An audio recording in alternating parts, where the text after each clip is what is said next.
Well, hi everyone. I'm Raimondas Ibenskas, and I'm a postdoctoral researcher at the University of Gothenburg.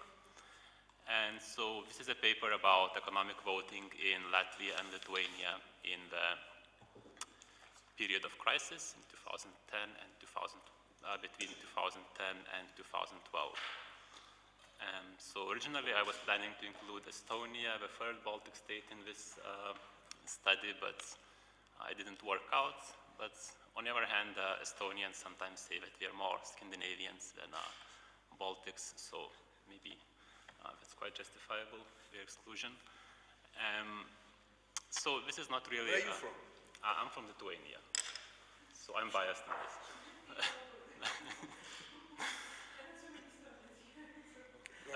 Yeah. So basically the goal of a paper is just explore how voters responded to extremely deep recession in the two countries in 2009. And I have to admit that that's not really my research field, so any comments, suggestions are extremely welcome. So I'll start with some context as well. So here you can see two graphs showing the main economic indicators in the two countries between 2006 and 2012. So the red line is the change in GDP, so GDP growth on a quarterly basis, and the blue line is unemployment rate. And I also show the timing of elections as well as the timing of a change in government in Latvia, which is crucial to my story. So, as you can see, both countries experienced extremely deep recession in 2009, Latvia also in 2008, with cumulative decline in GDP of 21% in 2008-2009 in Latvia, and almost 15% in Lithuania in 2009. This recession period was preceded by high rates of economic growth, which were not sustainable, and partially this economic growth was fueled by expansive fiscal policies of previous governments. So the economic crash that followed after this growth is almost definitely not only a consequence of global financial crisis, but also the consequence of wrong policies of previous governments. As well as, so following the beginning of a crisis, there was a change in the partisan composition of government in both countries. So in Latvia, a new party came to started leading government in February 2009, and that's a government led by Dombrovskis. And in Lithuania, there was almost complete change in government composition in October 2008, so just before the period of economic recession.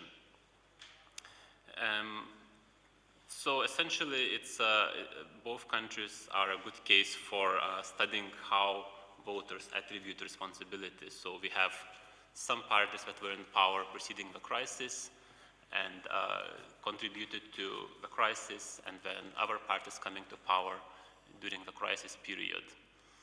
Another interesting fact about the two countries is that economic growth came back in 2010. So even if both countries haven't yet reached the pre-crisis levels, there was some economic growth coming back. So it's quite interesting to see how voters reacted to this extremely deep recession, followed by modest rates of economic growth. So basically, it's a quite exploratory paper, and these observations also lead to my theoretical expectations. So baseline expectation is very simple, that incumbent parties should lose votes. And I suggest two reasons why this may not be the case. Obviously, there are many other reasons. Both countries have had coalition governments for the whole period, so that would obviously have reduced economic levels of economic voting. But in addition to that, we would expect that voters would blame incumbent parties both before and during the crisis. So basically, the responsibility for economic outcomes would be widely spread across the party system. And I test two observable implications of this argument. So one is that these parties that were in power both before and during the crisis should be most punished by the voters because they are most clearly associated with poor economic outcomes. In contrast, these parties which were in power only either before the crisis or during the crisis should be less punished by voters. In addition, new parties should benefit from economic voting because clearly they are not associated at all with the performance of the economy. So if we run on the issue of economy, we should attract voters from incumbent parties. In addition, I also tried to examine how much the improvement of the economy affected the punishment by voters, the punishment of governments by voters. And so maybe if economy is improving, voters have more positive expectations about economic performance in the future, and that could reduce the extent to which incumbent parties lose votes. So just to give a quick look at the election results, as a first kind of indication of how much my theoretical expectations are supported. So here I show election results from Latvia, that's the upper table, in 3 elections, so the last election preceding the crisis in 2006, and the 2 elections after the recession in 2010 and 2011. And the lower table shows the results of 2 elections in Lithuania, 2008, so just before the recession, and 2012 after it. And in order to see how much my first expectation holds, I divide the parties into those that were in power either only before the crisis, either during the crisis only, or before and during the crisis. And there are a few parties which haven't been in power at all in any of these periods, and there are also 2 new parties. So basically, in Latvia, the main party that came to power in the crisis period is the Unity Alliance, which later turned into a party. And they actually gained votes in the 2010 election, so first election after the recession. The gain is actually might be a bit overstated because because of transformations in the party system, but nevertheless it was still there. However, it lost a substantial share of its support in the 2011 election. The party which was in power in both periods gained some support in 2010 and as well lost some support in 2011. Party that was in power only before the crisis, so actually it was 2 parties, they lost almost all of their support. And then the parties that were not in power at all either gained some support or lost some, so that's the Harmony Center and for Human Rights United Latvia, but these are 2 ethnic Russian parties, so their support was not that much affected by economic voting. And there is a new party that came to power that gained a substantial share of vote in 2011, that's Satellite Reform Party. In Lithuania, the patterns are a bit more clear, so parties that were in power only during the crisis either gained some support or lost some support, but it was not any very extreme changes in their support. The party that was in power both before and during the crisis lost a very substantial share of its support. Parties that were in power before the crisis only gained some votes in the 2012 election compared to 2008. And there are no very clear patterns concerning the parties that were in opposition in both periods. So obviously these are just indications, and we would need more systematic analysis for testing my theoretical expectations. Unfortunately, the data is quite poor, so there were no or at least I wasn't able to get access to election surveys in these countries. So basically what I do, I rely on the municipality level data analysis mostly. So follow the research on economic voting in post-communist democracies. So there are a number of studies that used subnational data, such as Joshua Tucker, and so I follow him concerning my methods as well. So I use seemingly unrelated regression analysis that includes parties that gain seats. So basically the dependent variable is the natural logarithm of the ratio between the share of vote of all of these parties included in the analysis and the combined vote share of all other parties. So basically by using that analysis, I account for the compositional nature of the data, because by definition, all the vote shares of all parties add up to 100, and I also account for covariation in the vote shares of parties. So we would expect that if one party gains votes, other parties might lose votes. So the economic variables that I look at are unemployment levels and average salary, and I control for previous vote share and sociodemographic cleavages. In addition, I also use survey data from the European election study that was conducted in 2009, as you probably know. So that was before the elections in both countries. So obviously the timing is not exact, so there might be some issues there. But nevertheless, I use conditional logic model of vote choice, and my key variables of interest are retrospective and prospective economic evaluations, and I control for main social cleavages, party identification, and previous vote choice. So these are the results of the municipality level data analysis. So in order to see how much economic variables mattered, I simulated the change, so I simulated the effects. So I changed the independent variables from the 10th percentile to a 90th percentile, and these are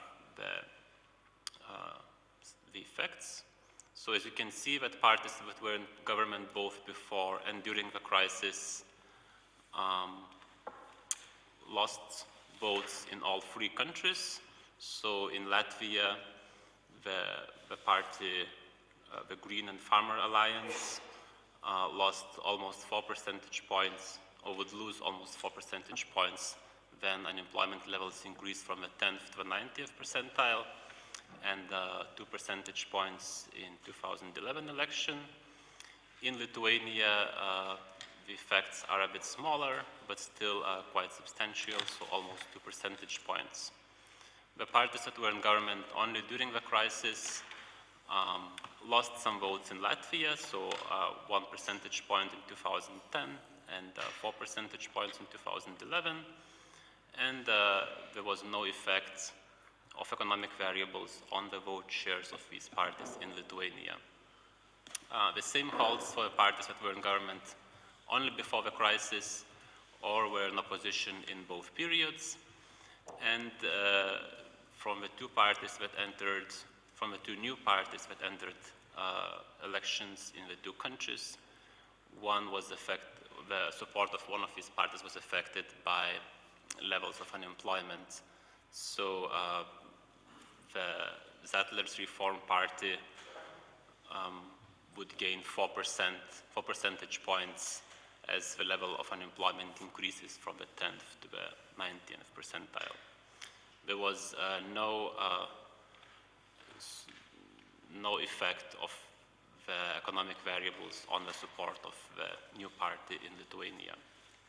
So basically, the results provide some support to my expectation that voters attribute responsibility for the previous incumbents. So the parties that were in power both before and during the crisis were most consistently punished by the voters These parties that were in power only during the crisis were also punished in Latvia, but not in Lithuania. And a new party in Latvia gained support in more economically depressed areas. So in addition to that, I also conducted the individual level analysis using the European election study data. So the analysis shows similar patterns to some extent. So in Latvia, the parties that were in power only before the crisis, and that's TP and LPP-LC, where the probability of voting for these parties was not affected by retrospective evaluations. So that's in line with the analysis of aggregate level data. And the party that was in power both before and during the crisis, that's ZZS, was affected by, the support of this party was affected by negative retrospective evaluations. So voters with more negative evaluations were less likely to support this party. Also, concerning the effect of prospective evaluations, which is the panel on the right, we see that the Unity Alliance, which is V, was more supported by voters with more positive prospective evaluations. So this would provide support to my expectation that as voters saw that the economy was recovering, they supported the incumbent parties. The same more or less holds for Lithuania. Unfortunately, the number of respondents supporting the party that was in power both before and during the crisis was not sufficient to include the party in the analysis, so I can't say much about that, but concerning the effect of prospective evaluations, it's quite strong on the party that was in power only during the crisis, so that's TS-LKD. So again, this seems, the expectation concerning prospective evaluation seems to be supported. So basically what I find is that despite this extreme recession in both countries, the support of incumbent parties was only modestly related to economic variables, economic outcomes and evaluations in Latvia, and economic voting was largely absent in Lithuania. And two reasons why this might have been the case was that the blame was divided between former and current incumbent parties, and voters supported current incumbents because we were expecting for the recovery of the economy. So that's everything I had, and any comments are, again, very welcome. Thank you.